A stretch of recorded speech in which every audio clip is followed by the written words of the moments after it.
Need a fast, no-fuss dinner that still delivers big flavor? These quick and easy fried pork chops come together in minutes with simple pantry ingredients, and they're guaranteed to please. So go grab your skillet and let me show you just how to make these pork chops. So we're going to make an easy seasoning for our pork chops. You'll need 1 teaspoon of garlic powder, 1 teaspoon of onion powder, a teaspoon of smoked paprika, a half of a teaspoon of dried thyme, a half of a teaspoon of black pepper, and 1.5 teaspoons of salt. And then just give it all a stir. So I have 5 boneless pork chops, but you could use bone-in if you like. But I'm just going to take some of this seasoning that I made and I'm going to generously coat all of these pork chops.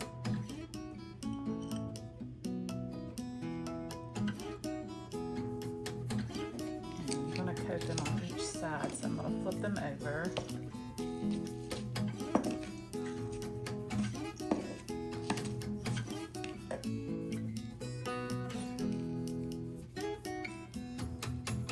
Okay, so to fry my pork chops, I'm using my cast iron skillet. Now I'm going to add about a tablespoon of olive oil with a tablespoon of butter. I like the combination of the butter and oil.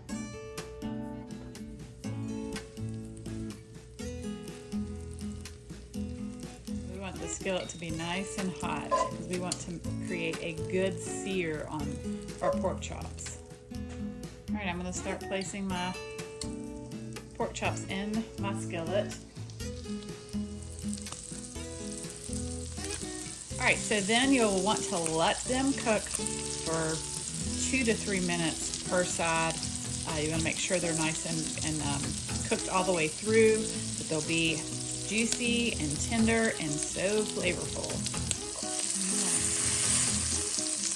Look at that nice crispy sear on that pork chop. Oh my goodness.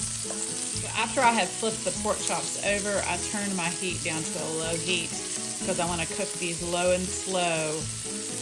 We want them to be 165 degrees in the center of the pork chops so that we know that they're done. They're cooked all the way through.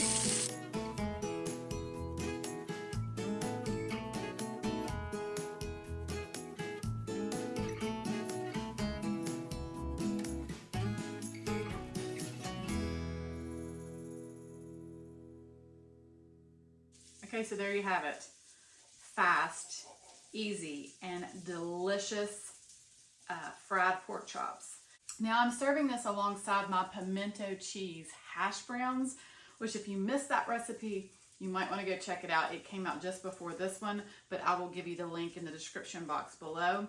And then I just fried up some Brussels sprouts in the same skillet that I fried my pork chops. I just added another tablespoon of butter, cut my Brussels sprouts in half and fried them up. And so they're nice and seasoned. Oh, this is just such a delicious meal. Well, thank you all so much for watching. If you like this video, give me a big thumbs up. It really helps me out. Don't forget to subscribe for more delicious recipes. God bless, and I will see you next time.